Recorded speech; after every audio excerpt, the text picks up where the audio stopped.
Now let's go into the courtroom. First witness of the day, a forensic accountant. Good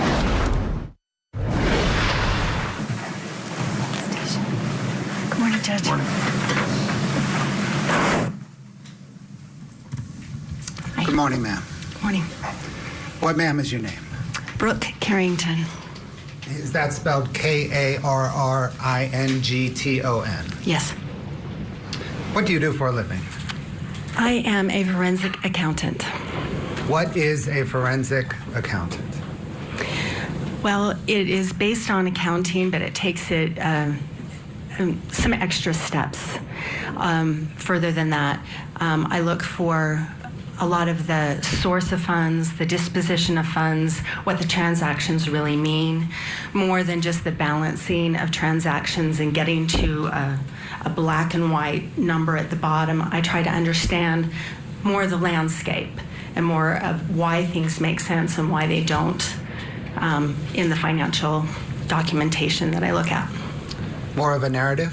Yes. What, ma'am, is your education and training in forensic accounting?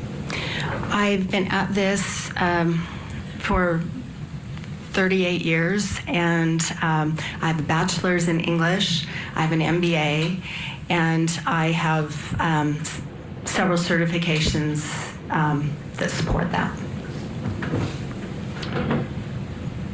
Who's your employer? I have a firm. It's a small firm. We're based in Salt Lake City. Do you teach or present as it relates to forensic accounting? Yes, I've presented many times over the years to Masters of Accounting students, mostly quite often at the business school at the University of Utah, and I am the adjunct professor of the Fraud Examination and Forensic Accounting course at the University of Utah's Business School. Did you also have a hand in developing the curriculum for that course? I did. I created it from scratch. I got no help. You had two hands. Two hands. Ma'am, have you testified as an expert before? Yes, I have. Have you testified in state cases? State cases, yes. Federal cases? Federal cases, yes. Have you testified on behalf of both plaintiffs and plaintiffs and defendants? That's correct, yes. And both the state and the defense? Yes. About how many times? Hundreds. I don't know how many. When did you begin testifying? I think the first time I testified for real was probably in 1991 or two, something like that. And consistently since then? Yeah, fairly consistently, yes. Did the state engage you to forensically examine Corey Richins' finances and related business practices leading up to and shortly after Eric Richins' death? Yes. And to value Eric Richins' estate at the time of his death? Yes, that's right. Did the state put any restrictions whatsoever on the scope of your forensic examination? None. Did the state restrict the time frame? No. Did the state restrict the types of transactions? No. The types of loans involved? No. Any restrictions at all? No. Did the state engage you on May the 31st, 2023? Yes. Is Summit County paying you for your time? Yes, they are. Are they paying you at your customary rate? Yes, that's right. On a commercial break here, we'll get you back into the Utah courtroom for more testimony against Corey Richins as the state continues its case with a forensic accountant. Sounds a little boring, right? Oh no, not in this case. This is huge for the state's case. What was Corey doing? Buying and selling? How broke was she? Stay with us.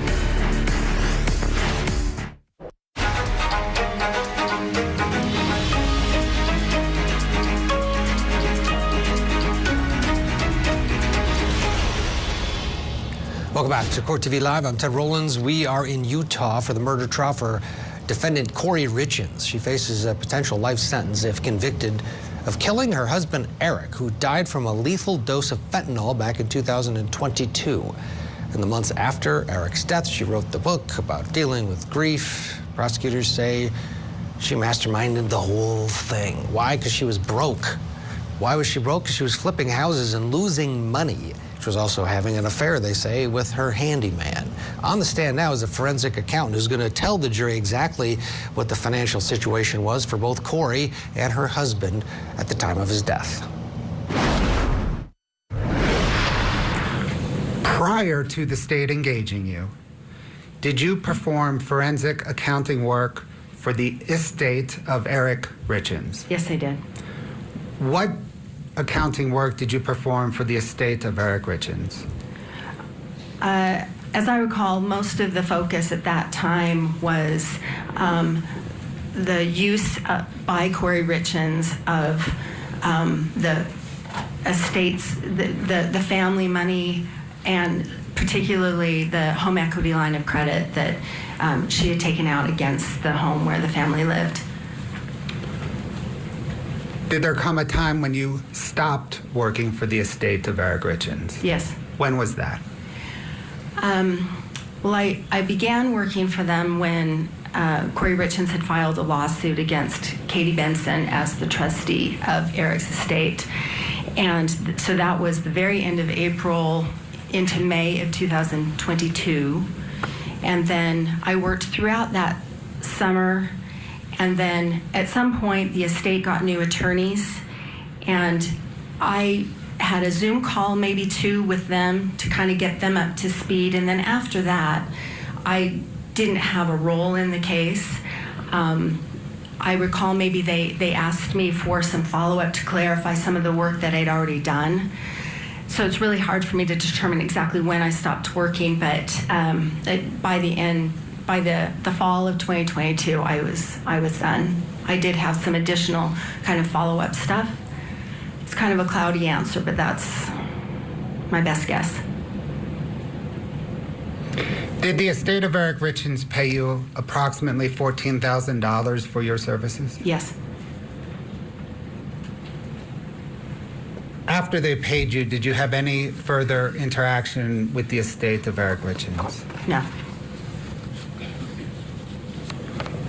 Ma'am, what documents did you study to conduct your forensic analysis related to this case? I've reviewed probably hundreds of thousands of documents, and their deeds of properties, the loan agreements for the loans on those properties, loan agreements for a set of payday loans that Corey Richins had, the UCC filings that are filed with the state of Utah associated with many of those loans, bank account statements for 27 accounts, and those include the family account that Eric Richins and Corey Richins shared, from which they paid their household expenses, Eric's business accounts, Corey Richins' business accounts, her personal accounts, checking accounts at America First Credit Union, Navy Federal Credit Union, credit card accounts, the home equity line of credit account. I also reviewed,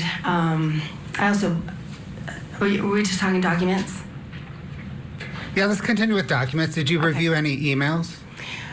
Tons of emails for many different purposes. I reviewed insurance policies and insurance payout documents, the estate planning documents like the will, the trust, the premarital agreement, the buy-sell agreement that Eric Richins and his business partner had for their business.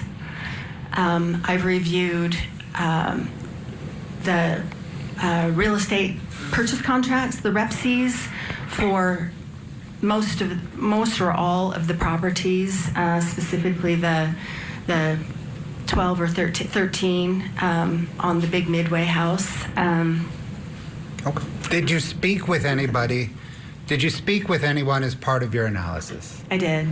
Who did you speak with, or what types of people did you speak with? Okay, so I interviewed a number of people. Interviewed the CPA who had done tax accounting work for the Richins.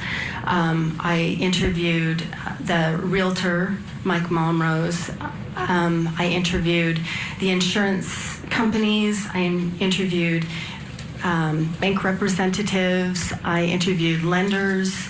I interviewed the prior owner of the big Midway house, the current owners of the Midway house, the building department of Wasatch County, that's the permitting entity for the big Midway house. I feel like I'm missing somebody, but... Did you interview any representatives from insurance companies? Yes, I did. Your Honor, can we approach for just a moment?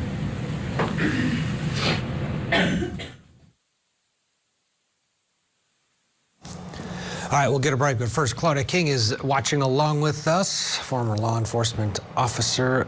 This is a key witness here because the jury is going to get the full picture of Corey and maybe motive. I absolutely agree with you, and I hope that the jury is listening and tuned in, because I think what we're going to see and hear is that Corey was sinking fast, and she needed money, which is why she went and got that life insurance policy and set the plan in motion. I think this witness could be... The appearance within the community of Park City is a big factor where, if you believe she did it, that the idea of being broke, divorced, and found out as a horrible house flipper. You know, I mean, everyone has their sort of station in life, and I can imagine that she was walking around with her head held high as this, mom of three, great entrepreneur, when in the background she was failing miserably, according to the state. That can turn someone, can it not, to do something absolutely drastic?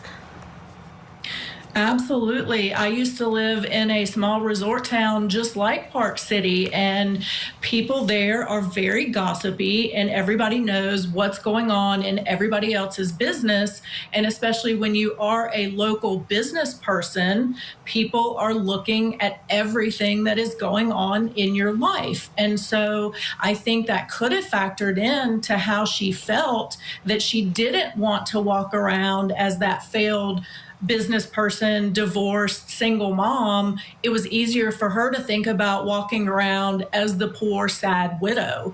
And that definitely could have factored in to what made her do this. Yeah, I mean, it's such illogical thinking, but, we've seen it in other cases before where the idea of society thinking you were a failure was enough to push you to murder a person that you loved or still loved. It's disgusting. If the state is right, we're still not through the trial yet. We're still getting through the state's case. Let's get a break. When we come back, we'll head back and get into the courtroom for more of this tutorial from the forensic accountant who looked into Corey Richins' financial situation at the time of Eric's death. Stay with us.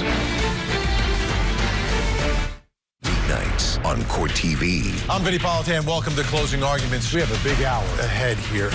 Your deplorable actions are unforgivable. The community still doesn't know how this Boston police officer died. He can't prove one element of his case. It was a dramatic day, a dramatic moment inside the courtroom. What's happening here? It's unreal. Let me show you exactly what happened. Closing Arguments with Vinny Politan. Weeknights at 8, 7 Central. Only on Court TV.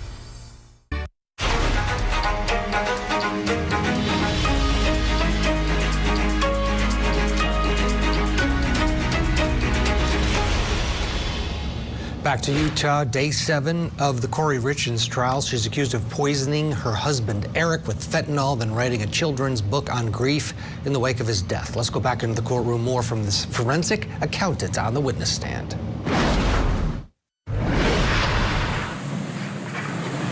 What, ma'am, is your methodology or process for forensically examining someone's finances?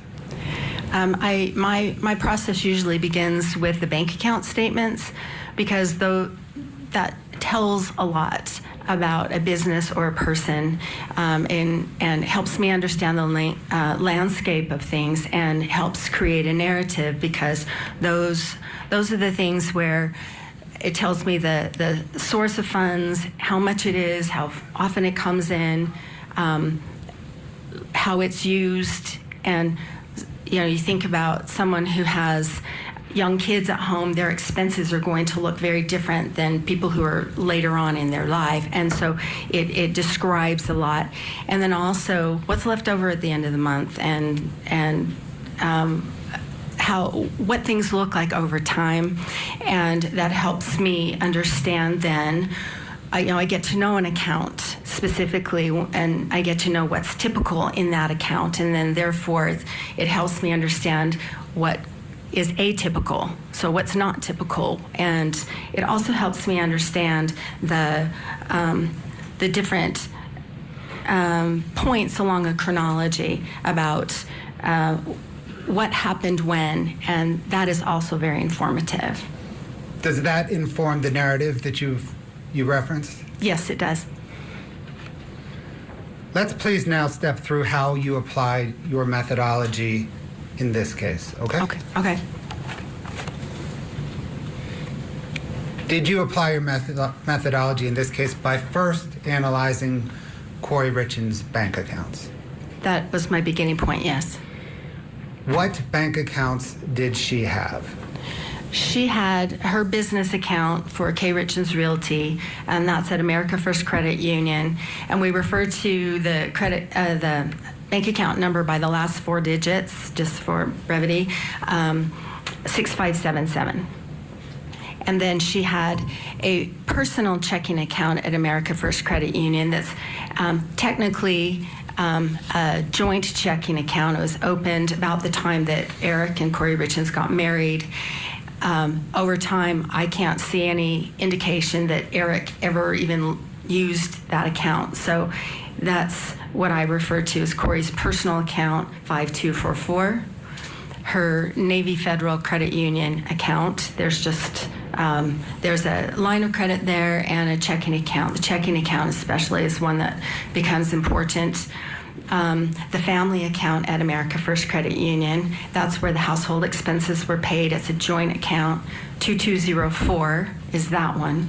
And then I know you asked me about Corey's accounts, but I also looked at Eric's business accounts, 7664, and then he also had a personal account.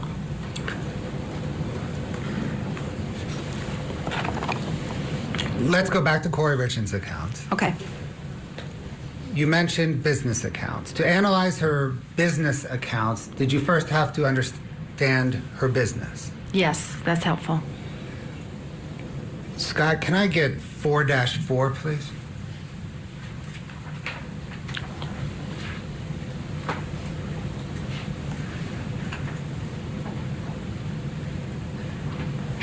Can you see 4-4? I'm sorry, I'm locked out here. Yes, I can. It requires a password, Your Honor.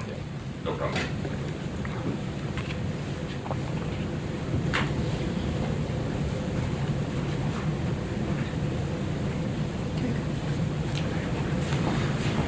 Scott, can you scroll through that, please?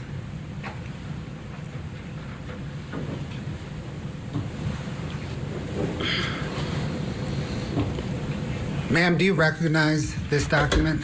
Yes, I do. Yes, I do. And what is it? This is the business registration that Corey Richins Realty filed with the state of Utah, and this was returned in response to a subpoena that the prosecution sent to the state. Your Honor, the state moves 4-4 into evidence. No objection. States 4-4 is admitted. Your Honor, can the court publish it, please? It tells us the registration number, which is a number the state gives it. The business name is Corey Richins Realty, LLC. It's a limited liability company. It was registered April 26th of 2019. Page 2, Scott.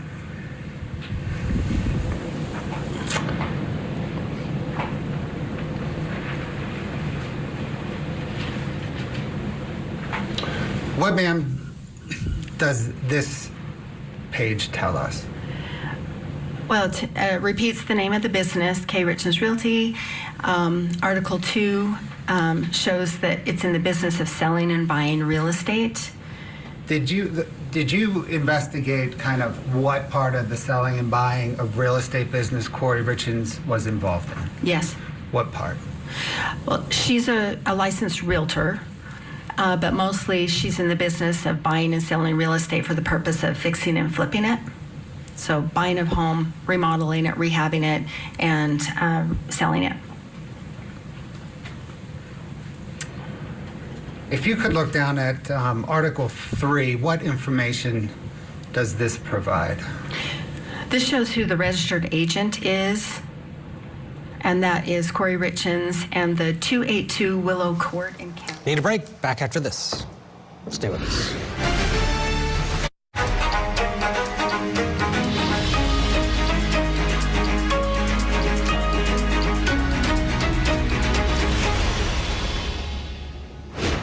Welcome back to Court TV Live. I'm Ted Rowlands. Good to be with you on this Tuesday. We begin the hour in Utah, where the state's case continues against Corey Richins. The mother of 3 is accused of killing her husband, Eric, with 5 times a lethal dose of fentanyl. Back in March of 2022, prosecutors said that Richins was in debt and planned her husband's death as a way to collect on his life insurance policies, and there were multiple.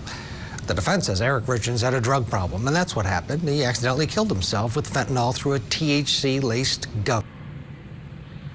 Page 3, please, Scott.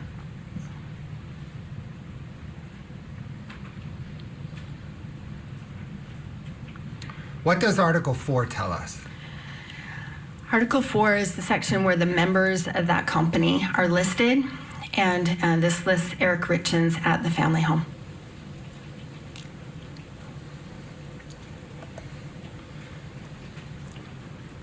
Can we go back down, Scott?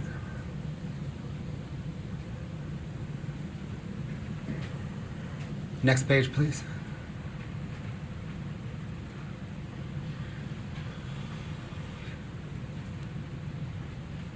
What, ma'am, does this tell us? So this is, as it states, the summary of the online changes. It's very typical for companies when ownership changes or the address changes that they can go into the portal and change things. So this shows that 4 days later, the previous member was changed to be Corey Richins, removing Eric Richins. So am I right then that the business was registered on April the 26th and then in Eric Richins' name, and then 4 days later, the member was changed to Corey Richins? That's right. Going forward, did the member remain Corey Richins? That's correct. I've checked it periodically, and there have been no changes.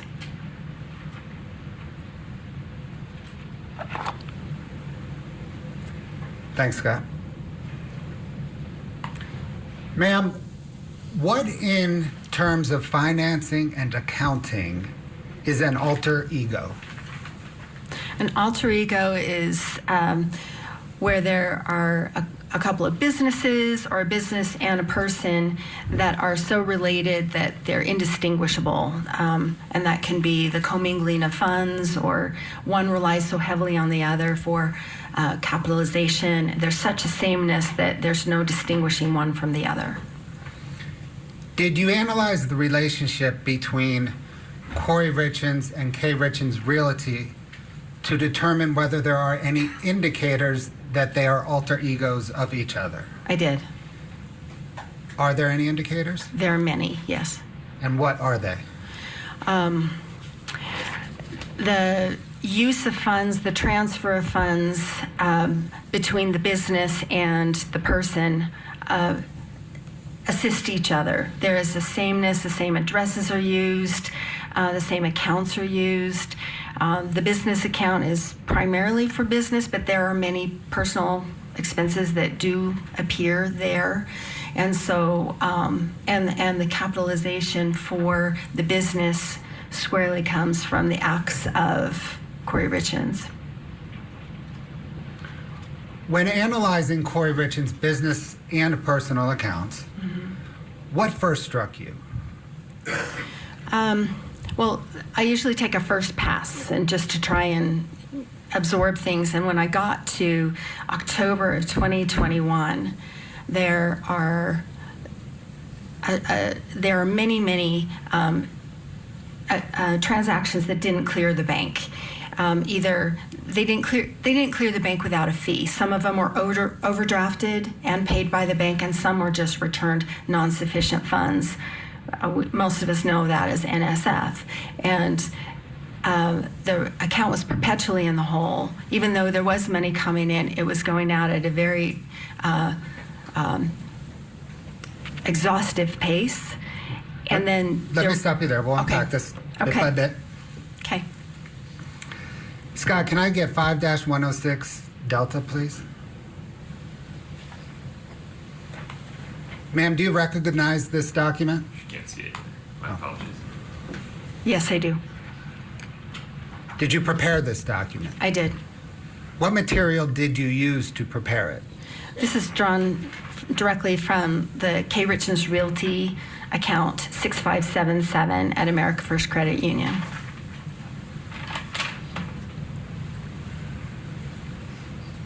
State moves to admit 5-106 Delta. No objection. States 5-106 Delta is admitted. Can the court publish it, please? Done. Okay, let's zoom in on this. What generally does this exhibit depict?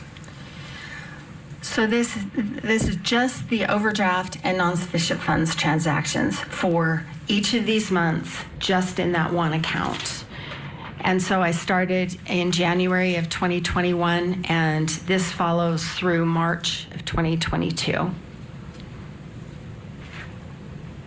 Does this provide us, or does this tell us that for that 15-month period, there were 236 overdraft or non-sufficient fund transactions from that single account? That's correct. So and that the amount of transactions that tried to pass but didn't was $360,000? That's right. And that as a result of that, this account was assessed $5,600 in fees? That's correct. Does this exhibit provide you as a forensic accountant any information regarding trends? Yes. As I mentioned before, I try to understand the chronology of things, and so understand kind of what is typical for an account. So when things change, I can understand that a little bit more, or at least seek to find an understanding of it. So if you go down the number of transactions column, what I did is just count up the number of transactions in a particular month, and you can see that for most of the year 2021, you know, it's minimal, de minimis, not really that big of a deal, relatively speaking. And then in October through the end of March, it's a drastic increase in funds that did not clear the bank, or transactions that didn't clear the bank without a fee. And then if you go over to the amount column, that represents the amount. I just added up the transactions, the value of each transaction in each of those months. So in November and December, those are separate buckets of transactions that she tried to pay without a fee, and that didn't happen. So $91,000 in each of those months. So let me just pick an example. December. Does this show that in December she had 77 overdraft or non-sufficient fund transactions totaling $91,000? That's what that says, yes. And that cost $2,000 in fees? Mm-hmm. Yes. And that upward trend began in October and continued through March? That is correct. Did you trace these overdraft and non-sufficient fund transactions? I did. What did she use the money for? A lot of them were debt payments or expenses that she either paid or attempted to pay to rehab vendors like contractors and subs and trades for her properties. Did she also try to pay herself? Yes, she did. Scott, can I get 5-109 Delta, please?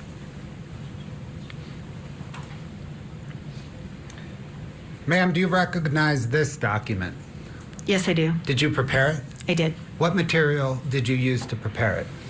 This also drew from that same account at America First, the Corey Richins Realty account 6577, and the personal account 5244 in some instances, and then also that Navy Federal Credit Union checking account for Corey Richins.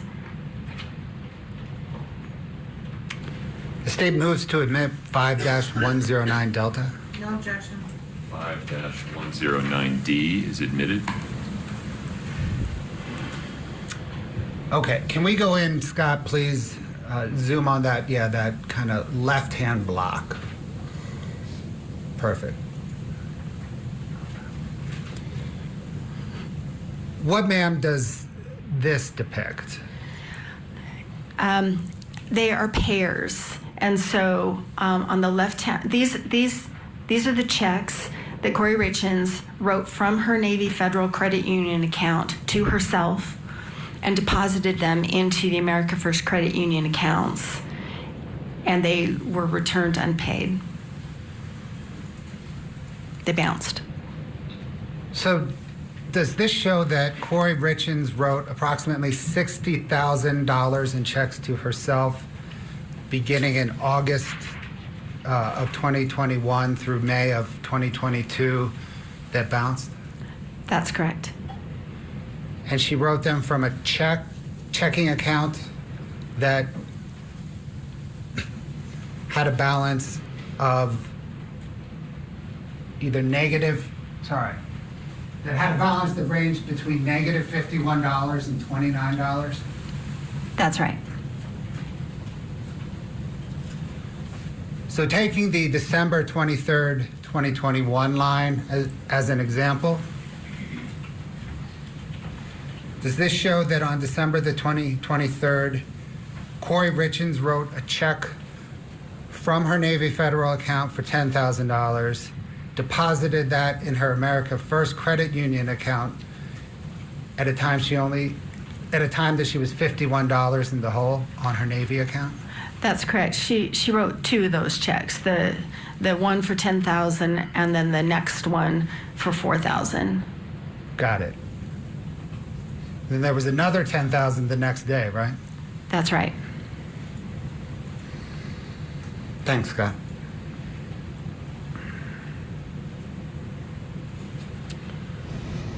The forensic accountant going through Corey Richins' financial transactions before the death of her husband. We'll get a break, get you back into the Utah courtroom for more of the case against Corey Richins when we return. Stay with us.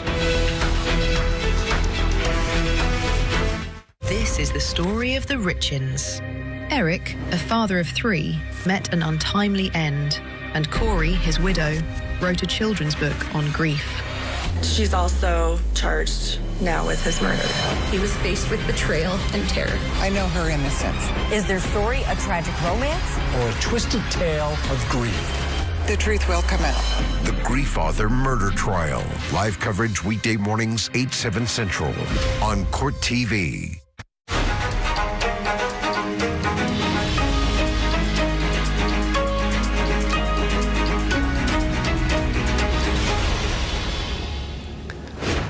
Back to Utah we go for more of the case against Corey Richins, the children's grief book author accused of killing her husband Eric with fentanyl. Back in 2022, prosecutors point to Richins' increasing debt and trouble in the couple's marriage as motive.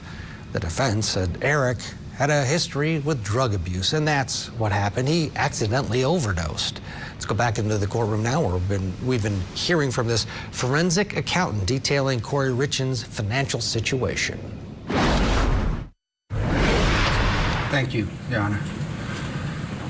Okay, ma'am, you mentioned how in analyzing the non-sufficient and overdraft fund transactions, that beginning in October there was an increase in the number of overdraft and NSF transactions. Did that cause you to then drill down into the October through March bank statements?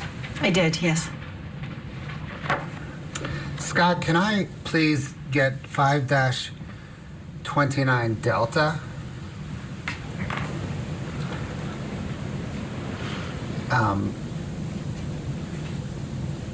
Echo.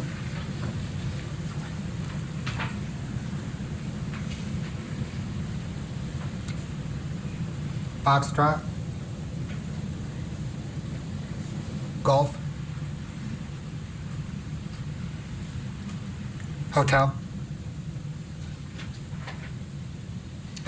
Ma'am, do you recognize Exhibit 5-29D through H?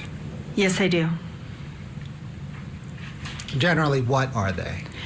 They are the America First Credit Union bank account statements for the Corey Richins Realty account 6577 from October 21 to February 22 that America First Credit Union responded pursuant to a subpoena from the prosecution. Your Honor, the state moves Exhibits 529D through H into evidence. No objection. 5-29D through H are admitted. Scott, can we bring up, please, 529D to publish?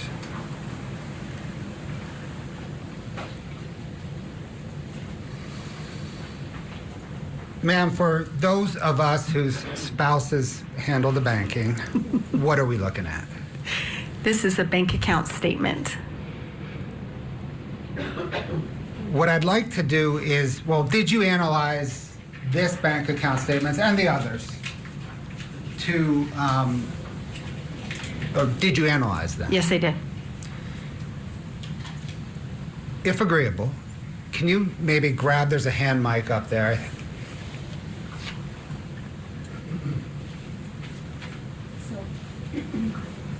That's okay. If you promise to stay tethered to the podium and turn your lav off, this will work. I just turned it off, Your Honor. There you go. Okay, Thanks, Judge.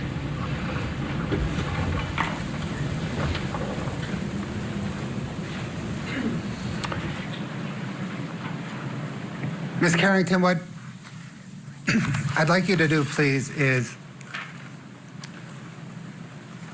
walk the jury through how you analyze this bank statement.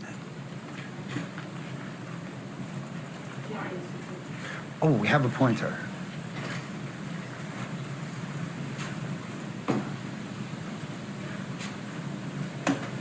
There it is. Moses and I don't really agree. And please ask Scott to blow it up, highlight it. Okay. This is where, Scott, would you please, let's start with the header. I don't know. Okay, so this is the header that shows,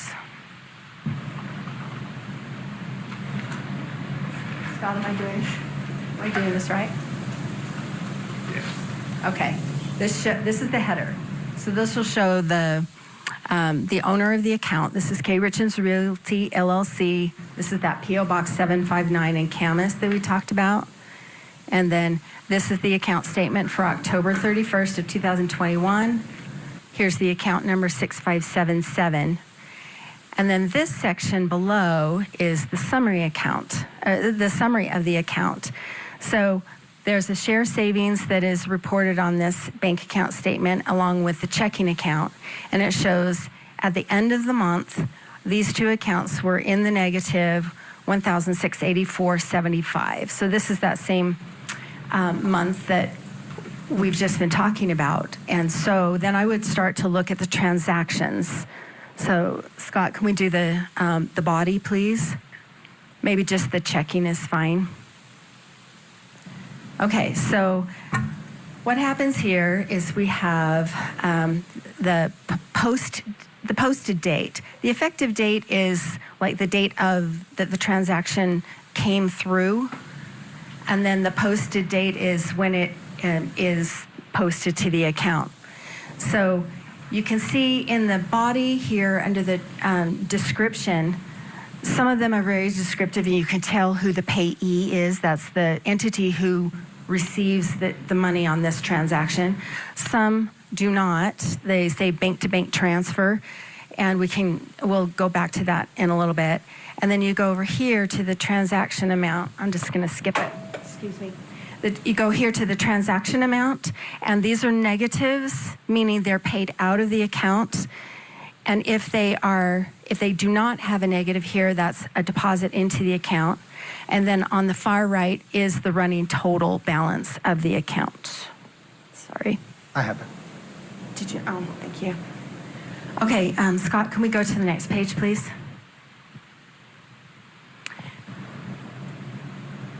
So, oh, I'm sorry. Can we back up a little bit?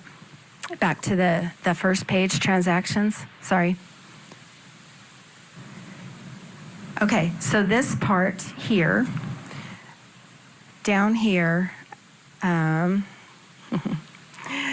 these automatic withdrawals. Chemical Bank is the payment on the HELOC. It's usually more than $100, but that's what that is.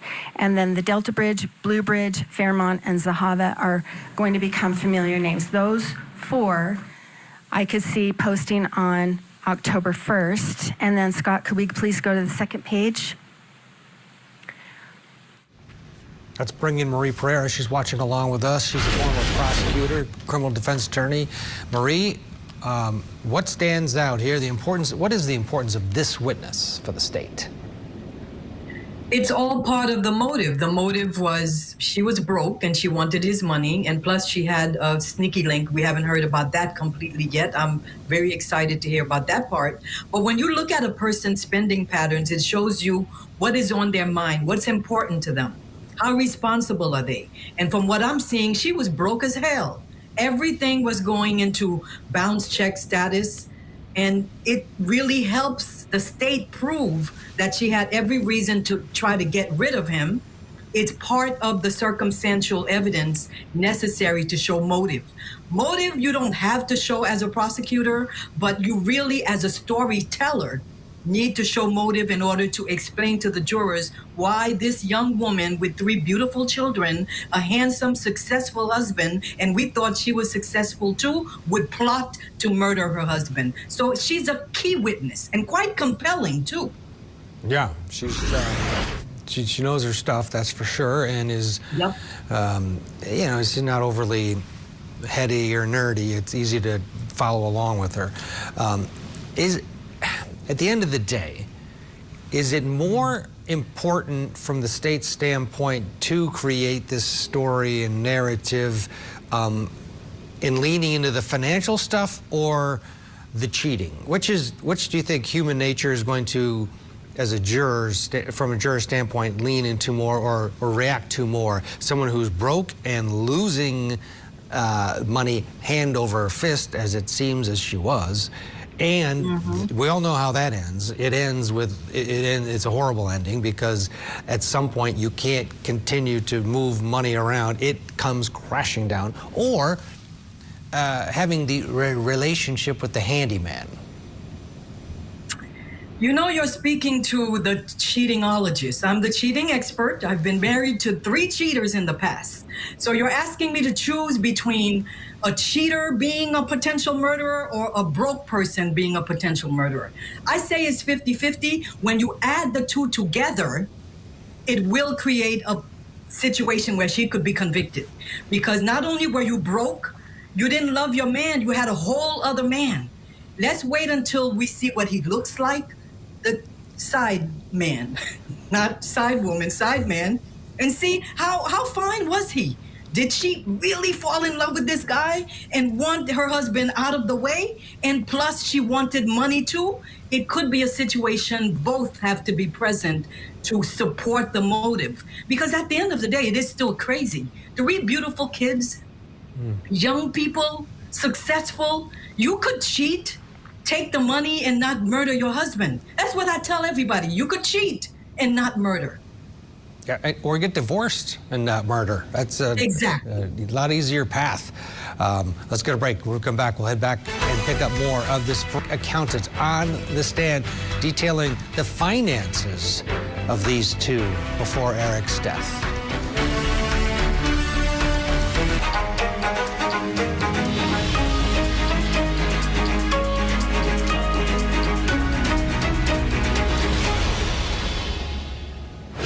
Welcome back to Court TV Live. I'm Ted Rollins. Our cameras remain in Utah, where it is day 7 of the Corey Richins trial. And then you can see that those, we'll get to those in a second. She also has Boomerang ×3 and Fund Fi. And so the Boomerang ones we can describe in a minute are property payments that are monthly. And this Fund Fi is $3,107 that she obligated to pay every single week. Can we go down to the bottom, please? Okay, stop. A little bit up, please. Okay, right there's good. Okay, so remember those names from before. We can get to here. Remember these 4 names, Delta Bridge, Blue Bridge, Fairmont, and Zahava. Those were paid on October 1st. They're also paid on October 4th, down here on October 5th, and then on October 6th. These are 4 payday lenders. They're accounts receivable loans where she's committed to pay every single day these amounts over here. So $2,100 a day plus the other ones that we've noted. And so, sure. Are you also, well, scroll down and if you could also, what if anything are you seeing about, I gotta be tethered. What if anything are you seeing about the balance history as you're looking at this? So I'm looking here, let's see if I can get this to go over to the running total over here on the side. You can see at the top of where we're looking here, she gets down to about $2,600 in the account, and then here comes $16,800 into the account, bumps it back up, and then there's those daily payments that she has to pay, and then she gets another bump of $18,900, and then down here at the bottom you see this $39,000 coming in. That's a deposit from Merchant Capital. So those are representing incoming funds to the account, and so that caused me to look at where those are coming from, especially these that say just the bank-to-bank transfer up here. I'm sorry, this is not working. This bank-to-bank transfer here, this bank-to-bank transfer here. So where did those come from? And so that caused me then to look at the UCC filings.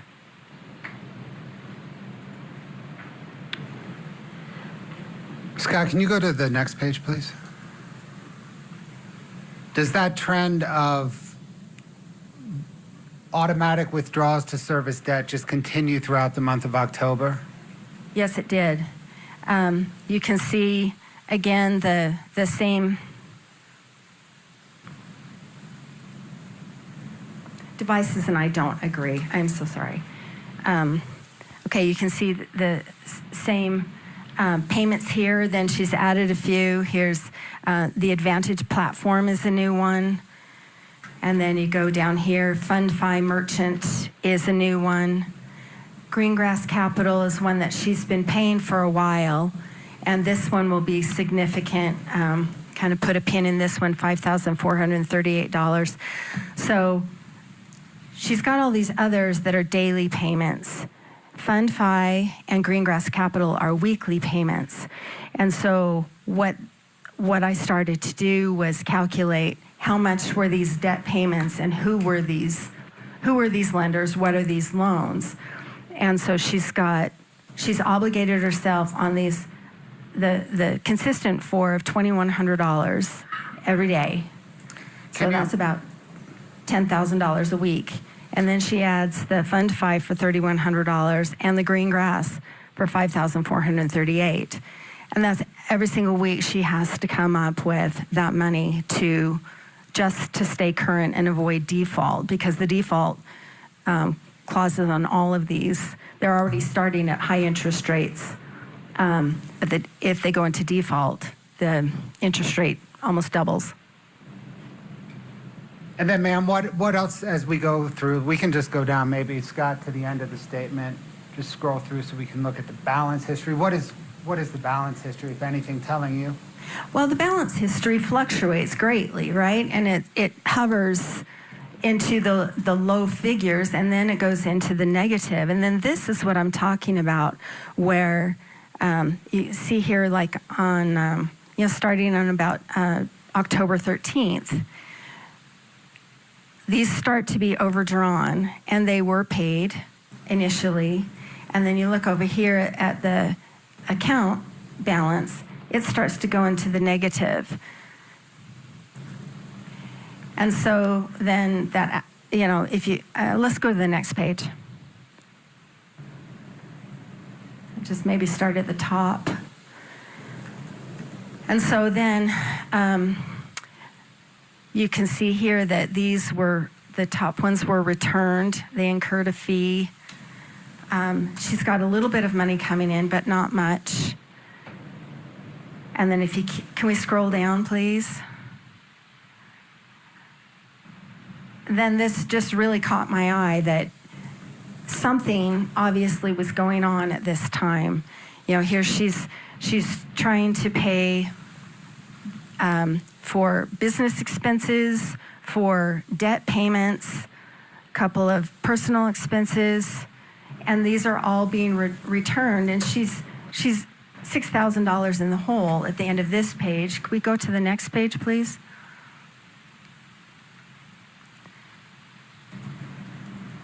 Here she has a new deposit from a new lender, One Main Financial, on October 20th for $31,680, and then she used that money. As you can see, you just pay attention to the balance on the right-hand side. She used that to pay debt, and then you can also see here on the 20th, she's got CashNet USA, which is a new one. Can we scroll down a little bit more, please? Oh, let's stop here. Right here on October 22nd, this bank-to-bank transfer, she's got $77,000 that comes in here. This is where she's sold one of her properties. So in addition to selling her properties, and she's got the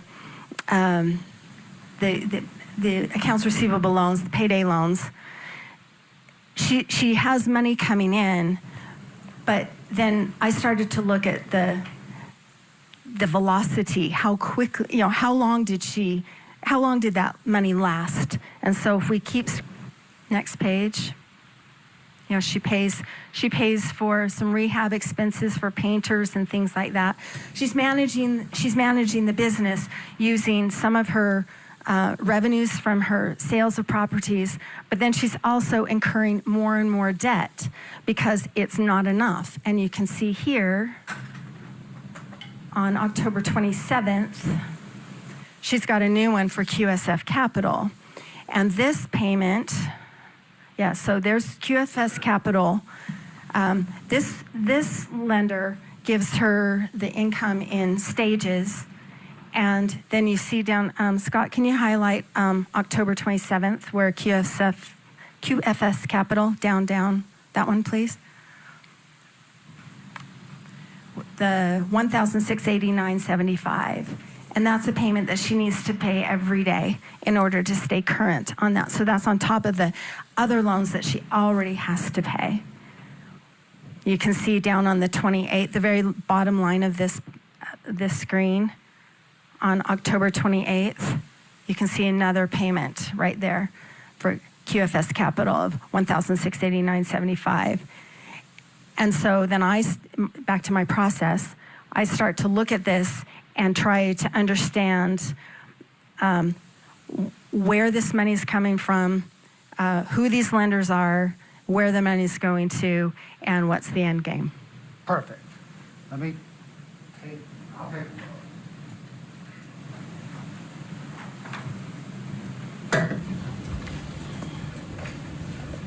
Thank you. Okay, ma'am, that was the October statement, correct? Excuse me, yes. My fault. Fine. We're not going to go through November, December, January, February, but let me ask you, do those months present the same as October?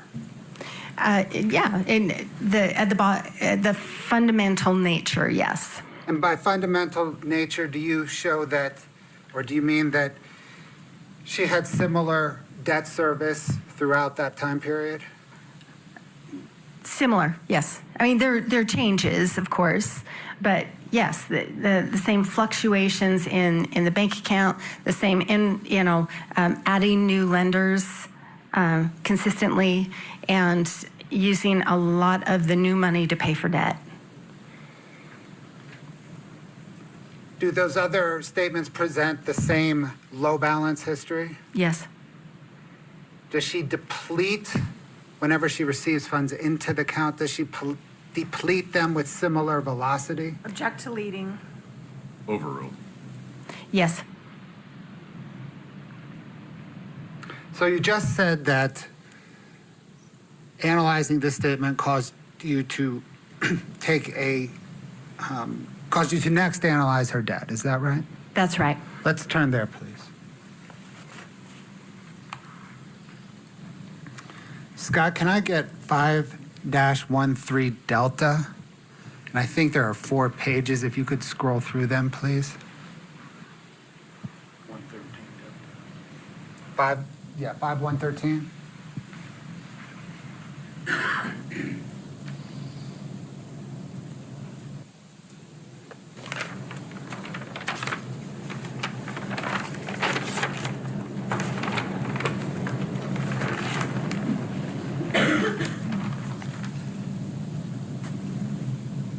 Ma'am, do you recognize that? I do. Did you prepare it? I did. What material did you review to prepare it?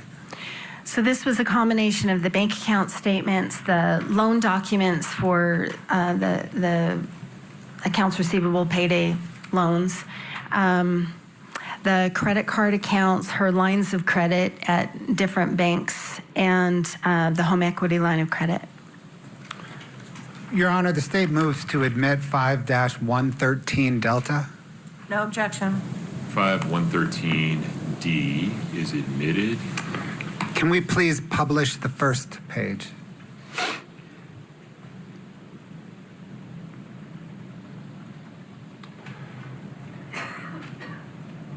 Ma'am, what does this depict?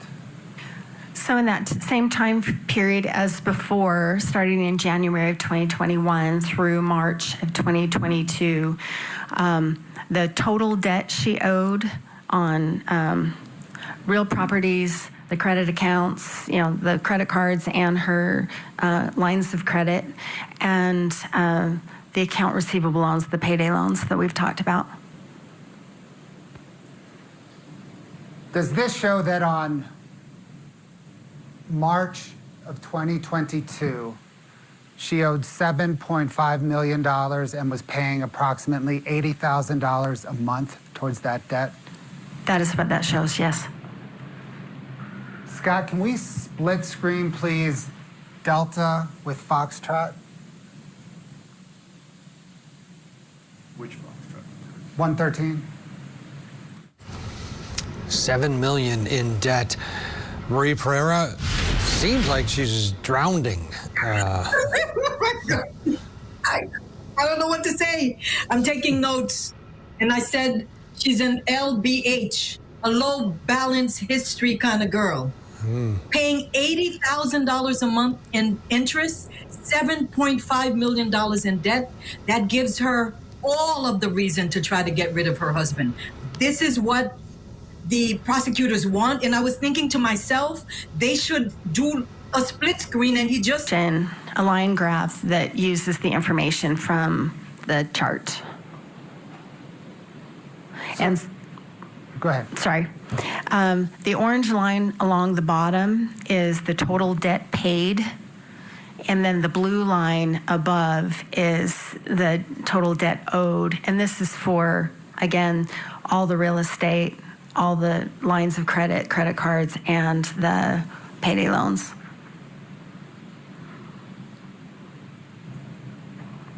Does this exhibit show that between January 21 and March of 22, her debt was generally increasing except for a dip between, call it, August and February?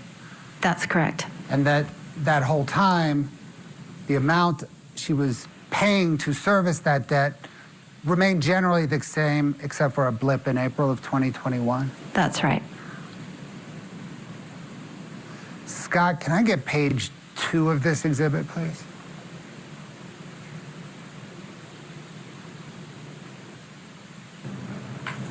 And we can take down page 3. Ma'am, what does this depict?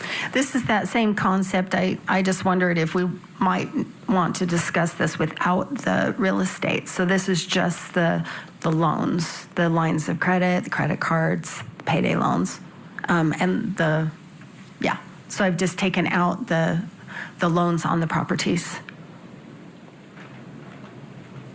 So does this, for example, show that in March of 22, she owed $800,000 in non-real estate debt? That's what this shows, yes. And she was also that month paid about $80,000 to service the debt. That's right. Which is about the same $80,000 she was paying to service everything. It is the same. And for most of her real estate loans were balloons. So her notes were balloons, like a 6 month. She'd borrow here, and they did not require monthly payment. Most of them did not require monthly payments, and so that's why you'd see the same numbers there. Scott, can we split that with page 4, please?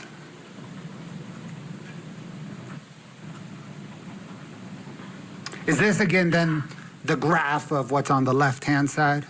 That's right. So the same concept, just without the loans on the real estate. The total debt owed seems to flatline about October 2021. Yes, it pretty much does, yeah. Why? There are a lot of reasons why. I don't know all of them. It looks to me like she's just exhausted her funding sources, and there are very few new funding sources that kind of come in after that first period. You know, we talked a lot about some of the new ones. Kind of after that, there weren't a lot of new ones. And so that's the explanation I believe is correct.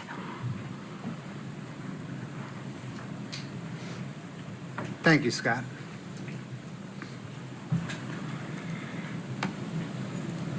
Does understanding Corey Richins' debt narrative begin with any particular loan?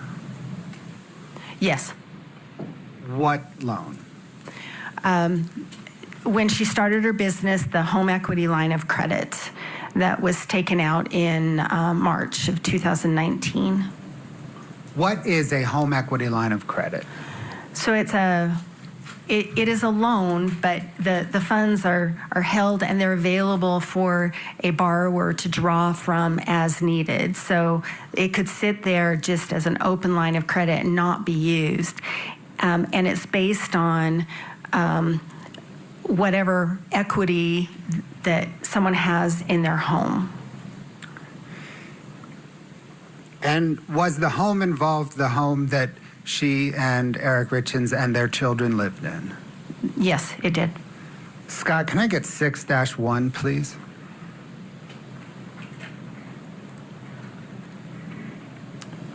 Ma'am, do you recognize this agreement? Yes, I do. What is it? This is the warranty deed from November of 2012, in which Eric Richins took ownership of the property that he bought from Clint and Katie Benson. This is the Willow Court home. Your Honor, the state moves 6-1 into evidence. No objection. State 6-1 is admitted. Scott, if you could zoom in on kind of the top half.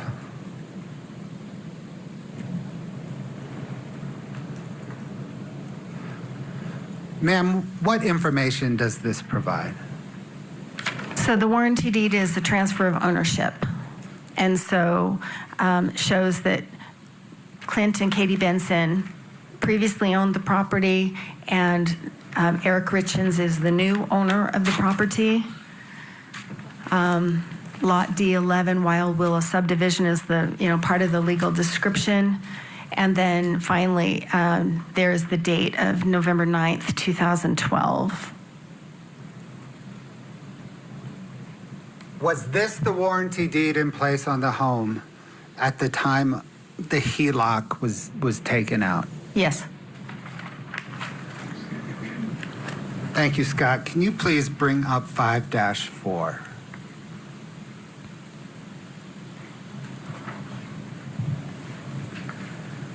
Your Honor, we would, at this point, lodge a 404B objection to this document and all the testimony that flows from it.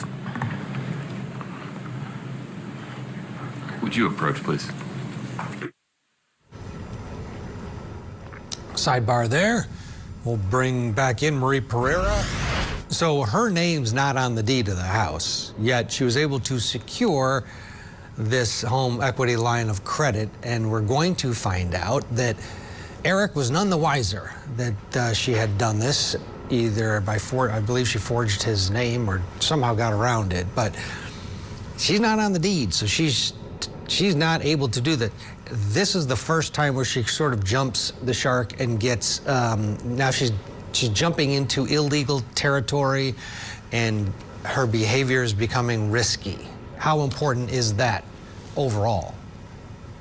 It is overall very important. It's all part of the $7.5 million debt narrative that supports the prosecution's narrative of why she caused the death of her husband. So the two have to be, which is why her attorneys are trying to stop the jurors from hearing it by claiming 404, that it could be extremely prejudicial and not probative. And now the judge is going to have to make that decision whether or not to let it in. I'm surprised that they didn't discuss that in a pretrial, out of presence of jury situation. But it is important to answer your question because it's all part of the circumstantial building block that's required. Once you introduce motive, it's money, having affairs, lust, and the money part is extremely important. What's happening right now? They're doing a wonderful case of up after the sidebar, see what the judge decides after the defense objection, and he's the one that called the sidebar. Let's get a break back into that Utah courtroom right after this. Weeknights on Court TV. I'm Vinny Politan. Welcome to Closing Arguments. We have a big hour ahead here. Your deplorable actions are unforgivable. The community still doesn't know how this Boston police officer died. He can't prove one element of his case. It was a dramatic day, a dramatic moment inside the courtroom. What's happening here? It's unreal. Let me show you exactly what. This is the HELOC, the home equity line of credit. This is the agreement that kind of outlines the terms of the loan. And who does it identify as the borrower? Eric Richins. And what does it identify as the credit limit on the loan? $250,000.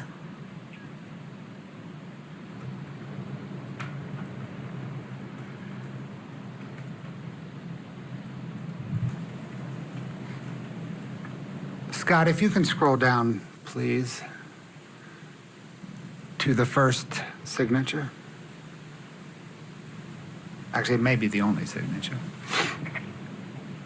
Can you zoom in on the signature, please?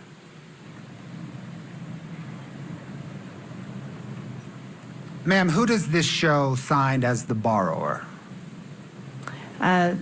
The borrower was Eric Richins, but signed by Corey Richins as attorney in fact. And she signed as attorney in fact for Eric Richins on March the 19th, 2019? Yes. Thank you. Scott, please. 5-89 Delta.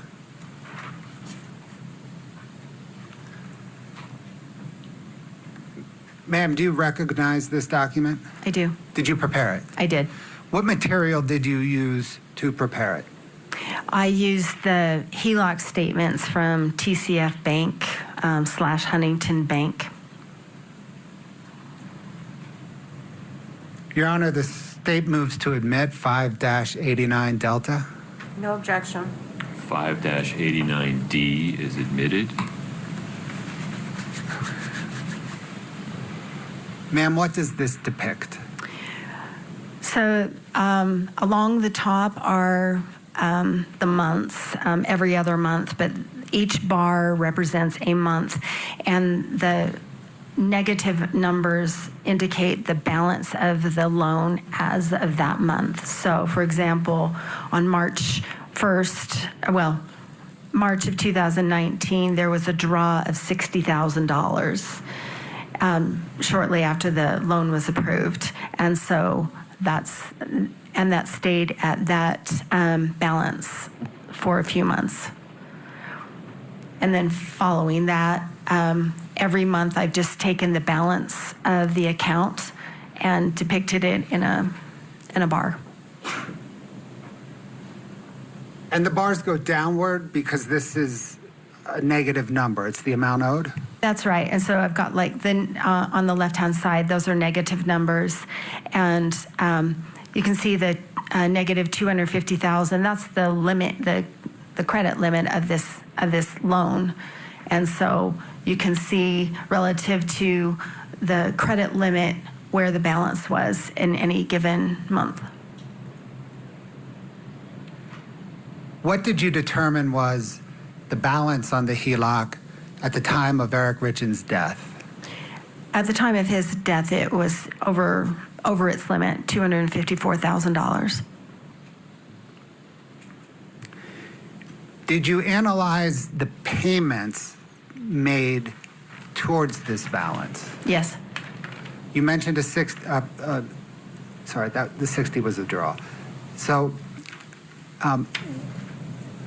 what did your analysis show regarding payments?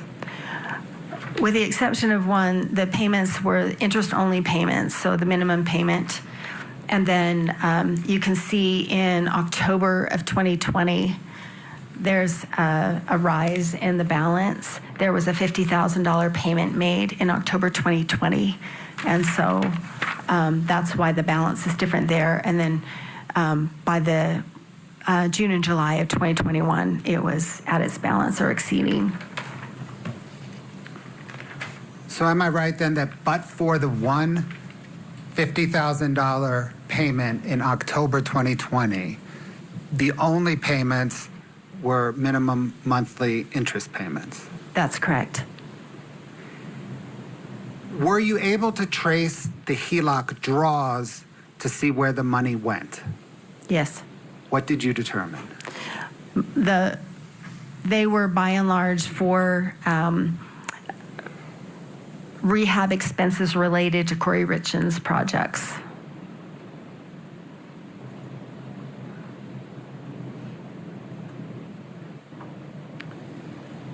Let me back up half a step. When you analyze the payment history, what were the source of the payment? What was the source of the payments? The source of the payments that made those interest only payments and the $50,000, those were from the Corey Richins Realty accounts and sometimes from the Corey's personal checking 5244 from America First. So am I right then that the money was drawn from the HELOC to support Corey Richins' business, and the payments were made from Corey Richins to the HELOC? That's correct. Any transaction history involving Eric Richins? Not that I could see. I've looked at every transaction available. I couldn't see any.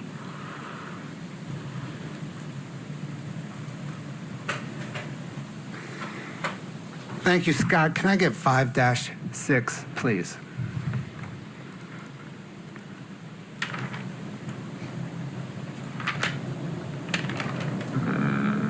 Sorry, Scott. Let me work on that. Scott, if you would briefly disconnect and reconnect so I can see your connection again. Thank you, sir.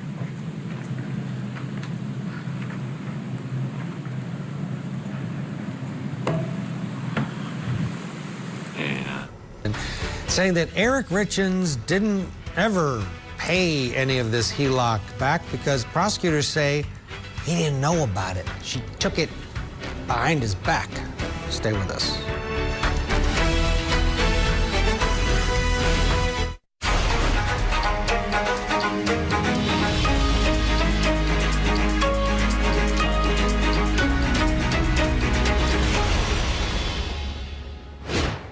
And did you trace that $60,000 draw that we just looked at into this account? I did.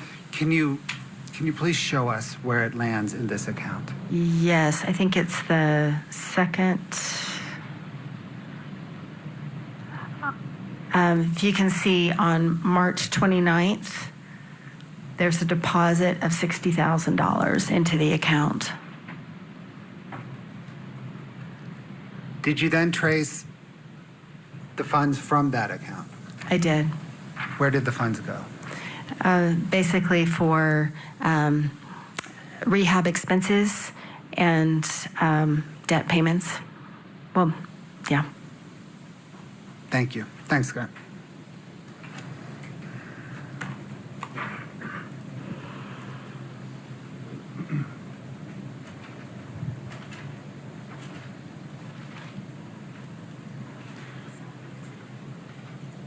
Scott, can I get 6-23D, please?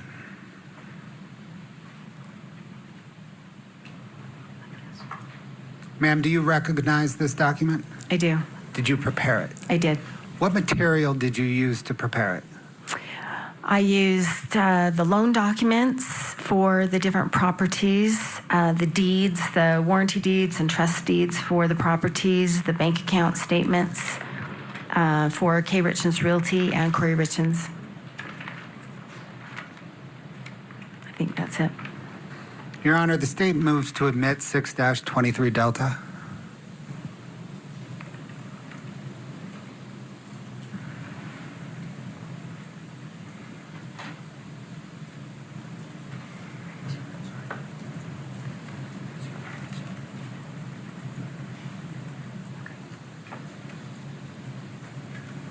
It's just the one page, right? It is. Okay. No objection. 6-23 Delta is admitted. Ms. Carrington, what does this depict? This is what I've called the purchase timeline, and it depicts the purchase of the properties in these years by Corey Richins Realty and Corey Richins.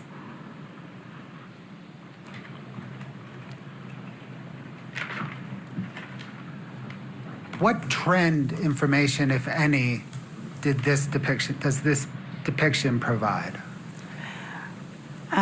Well, the numbers of, there are a couple of things. The numbers of projects from 1 in 2019 to 5 in 2020 to 15 in 2021, and then finally the one large project in 2022. And then also the aggregate amount. So this is based on the purchase price So she purchased one for $215,000 in 2019, and then when you get to 21, it's $6.7 million for all of those projects.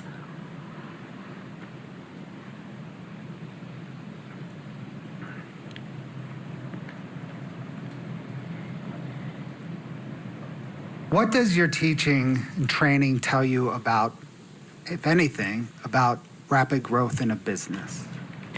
I look at a lot of businesses, and it doesn't matter what kind of industry or what kind of business or what kind of solvency they have.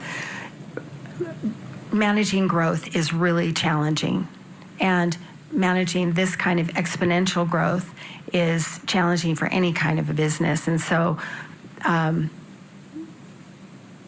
this depicts that, I mean, you don't really need to know much else, but to see a growth from 5 projects to 15 from one year to the next, or 2.2 to 6.7 in 1 year, that presents a challenge for anybody.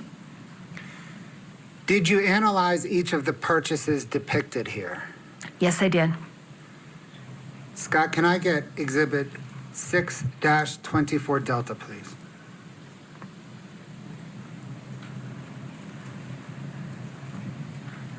Ma'am, do you recognize this? I do. Did you prepare it? I did. What material did you use to prepare it?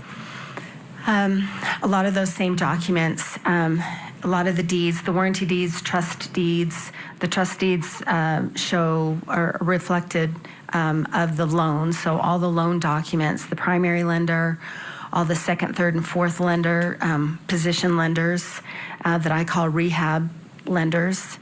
The settlement statements for the purchase, the settlement statements for the sale, and then what the rehab expenses were. And for that, I've used what Corey Richins reported to her tax preparer, and then I did an analysis of every transaction in her accounts to understand what the expenses were. We'll get there in a minute. Thank you. Okay. I want to admit it first. Sorry.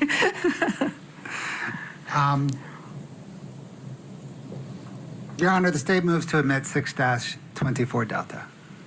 No objection. 6-24D is admitted. Scott, can you show that in split screen 2 pages? Mr. Bloodworth, for me personally, will you identify a spot where we can take a restroom break? Yes, Your Honor, I got it planned out right after. Okay. Yeah. Sounds good. Thank you.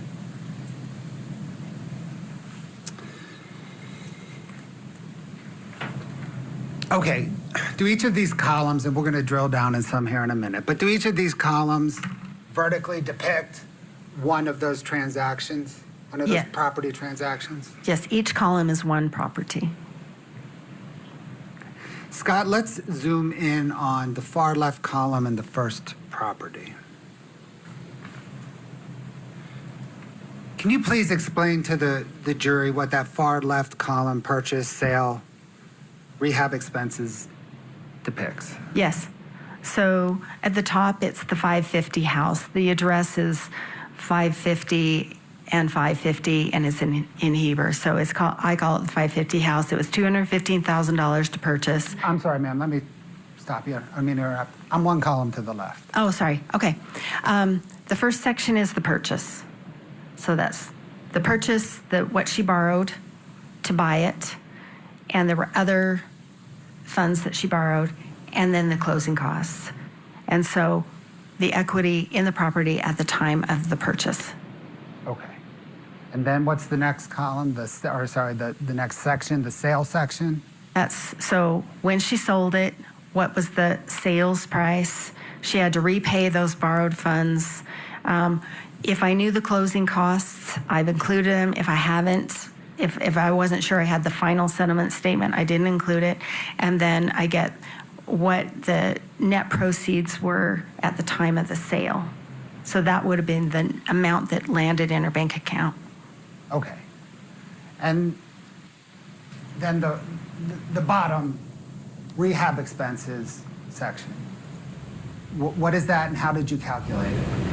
So the rehab expenses, as I said, that she reported some to her tax preparer, her CPA, and most of the times I went back to her bank account and I looked at her memo notations about which project a specific expense was for. Okay. They're not all labeled. Let me stop you there. Okay. Why did you not use the expenses that she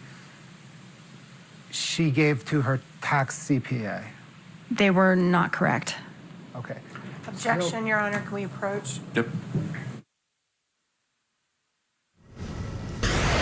More, it's just came to, they're piling on. And if you're following along, it is a compelling story. Is there a risk that jurors will kind of lose a bit of focus here? No. This is typically boring, but it's not, because it's showing how she was spending when he was alive, how broke she was, and then how she forged a power of attorney, because she said Corey Richins attorney in fact. So there's even notary fraud involved, because for you to get a power of attorney, the person has to sign in the presence of a notary. So how did she do that? That part is very aggravating and confusing. So she's spending his money. She took out a loan on a house she didn't own, and she maxed out the HELOC, because you know why? They're going to argue, because she knew at the end of the day, he wasn't ever going to find out, because she gave him that drink with the fentanyl. She was so brazen about it because she knew that there's nothing he could do about it, and he would never find out. It's a motive. Maybe he did find out. Maybe he confronted her, and that's why she poisoned him. Either way, this looks really bad for her, and it's another big brick in the circumstantial evidence case they're building. It is not boring at all. Nobody's falling asleep here, period. Do you think, to what extent did Eric know that you have a couple, they're married, he's doing very well, successful business, she wants to start flipping homes. Well, it's not like she's doing this on the side. He knows that she is flipping homes. He has to, yet she's concealing the details. Is it, what's the point of concealing? I mean, if a couple is sort of engaged in a business venture together, which they presumably were, you'd want to share the ups and downs, the highs and the lows. That's what's called betrayal, Ted. And I'm also an expert in betrayal. You live with somebody, you think you know them, and you're really sleeping with the enemy.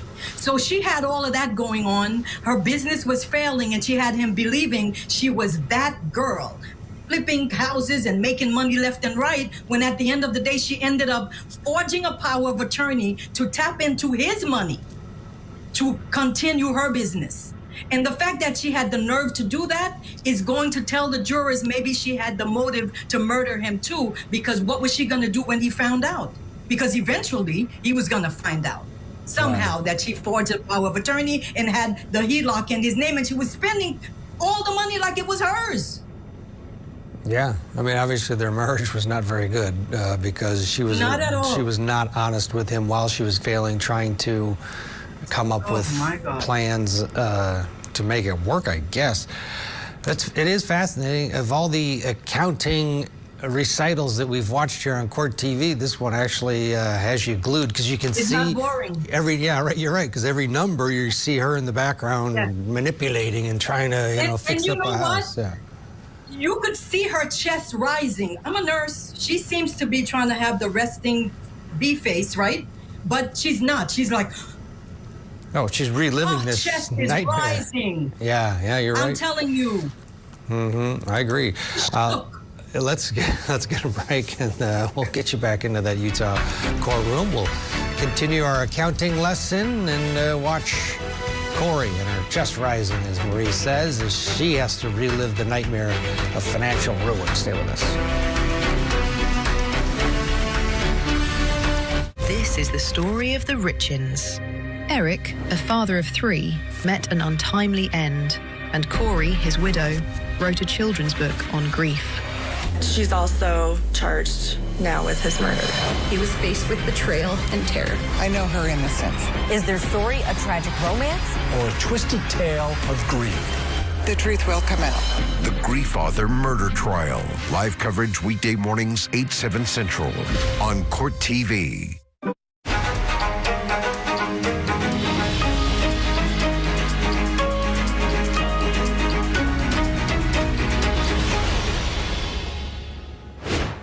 Welcome back. Let's head back to Utah. Ma'am, you said you did not use expense reporting to the tax accountants because they were inaccurate. How then did you determine the rehab expenses? So I went through every transaction in that Corey Richins Realty 6577 account. And I looked at the check copies and I looked at the notations. Sometimes the transactions had a notation or a payee in the body of the statement. So I took those, and quite often Corey Richins would write on a check, this is for Mill Creek, or this is for Centerville, or this is for Sandy. And so then I've taken those at face value, and it's a sorting exercise. So that's how I arrived at this number. Were you able to allocate all rehab expenses to particular projects? I was not. So if it's shown in the accounting for one particular project, you can definitely trace it to that project. Based on Corey Richins' notations, yes. And by using the approach of not allocating expenses unless you were certain, is that a conservative approach to accounting? Back to leading. Let's let him finish the question, and then I'll rule on it. Would you state it again for me, sir? By not allocating expenses to a particular project unless you could trace them to that project, is that a conservative accounting approach? It is. Overruled. Does it underestimate the expenses for one particular project? It does. For example, in 2021, there's $400,000 of expenses that I can tell go to trades or vendors, her subs, for projects, but I can't tell what project they're for. So there's $400,000 in 2021. So that $400,000 doesn't even appear on this entire chart. That's right. But you know they were expenses towards rehab. They were the same payees, so yes. You also mentioned that you didn't include closing costs at sale unless you were certain of them. Right, because there are different versions, different draft versions of a settlement statement, and they change as the title company's trying to get to the final numbers. So if I wasn't confident that was the final one that I had, then I've left that blank. Okay. Now let's talk about the net proceeds, the 100. Let's go into the 550 house. That's just the first one. We'll take it as an example, okay? Okay. So she purchased that house for $215,000, is that right? That's right. And she borrowed $221 initially on it? Yes. And she had $7,000 in closing costs? Yes. So does that first total negative $13,800 show that the minute she closed on the house, she was $13,800 in the hole? That's right. And is that why it is color-coded red on your chart? Yes. Okay, and then she rehabbed it. That's correct. And she sold it. And she sold it for $404,000. Yes.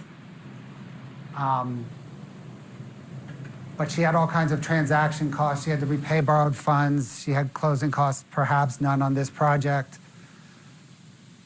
And at the end of the day, when she sold it, what amount of money hit her bank account?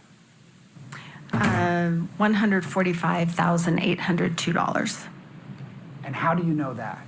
Because it hit her bank account. And can you see it in her bank account statements? Yes. Now, we get down to the rehab expenses for the 550 house, that column. You were able to trace $98,000 to it. Yes. There may be more out there, but you were only able to trace $98,000 to it. Yes. So for this project, she made, it appears, based on your conservative accounting, $47,000. Right, and I have that in gray because so much of the HELOC funds were used for this project. She bought this. She had the HELOC in March, and then she started drawing on it again when she bought this property in August of 2021. And I believe that some of those funds were, I don't want to double dip. So okay. I've left it gray. So because it's gray, she made $47,000 or less on this house. Yeah, and I think she probably made a profit, bottom line profit on this house. Let's turn to one more example, please, okay? Scott, can I get the Mill Creek example? Okay. To make sure we all understand. She purchased, does this say that she purchased the Mill Creek house for $650,000? Yes. And that she borrowed 3 times right away, $721,115 and $41. Yeah, so she bought this in March. So the borrowed funds of $721 is what she borrowed out of the gate, and then the $115 came a few months later. Okay, and how about the $41? That was also a few months later. So kind of equity at the time of purchase, or within a few months of purchase, she was $228,000 in the hole on this house. Yes. She sold it for $115,000, or sorry, $1,115,000. That's correct. But she had closing costs. She had to repay what she bought on it. And she had $836,000 in costs unrelated to the rehab. Is that correct?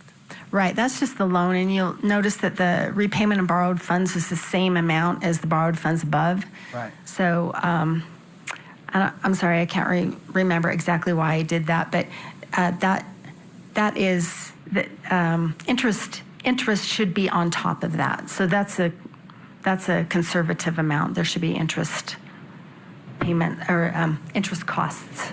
And why did you not include the interest costs? I can't remember. I had a reason, and I can't remember. But your reason at bottom was it was conservative to not include them? It was. She had to repay at least what she borrowed. Okay. So. But at the end of this transaction, when it closed, how much money hit her bank account? $32,467.43. And were you able to trace rehab expenses to this project? Yes. How much did you trace to this project? $188,000. But there could be more that you were unable to trace. There could be more, yeah. There could be more out of that pot of $400,000. This was a big project, and yes. So at the end of the day, 32 minus the 188 left her losing $155,000 on this project? At least that, yes. Maybe more? Yes. Okay, Scott, let's back out of the whole shebang and go to the far right column.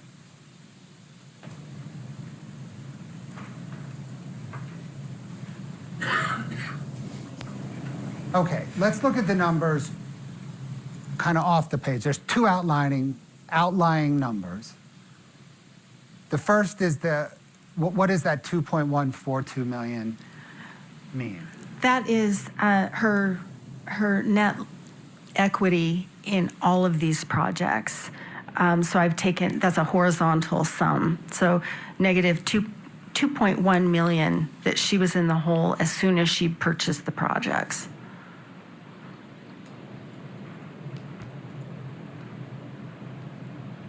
Then we go down to that negative 469,000. What does that number mean? That means again, that's a horizontal sum across all properties. What I estimate her net loss was on all those properties. Yes, net loss on all those properties. So she lost 469,000 based on this accounting. Right, and that doesn't include the 400,000 in additional expenses. Actually, it's $460,000 for all of the projects. So add that together, and then it also, there's no net loss that I've included in this number for the properties that were lost in foreclosure. Okay. Because they weren't sold. So this is only properties that were sold. She lost $469,000 plus another $460 that you were unable to directly trace to a project. So just on properties that were sold, forgetting about properties that were foreclosed, she lost over $900,000. That's correct. Scott, can you go to the Barney column?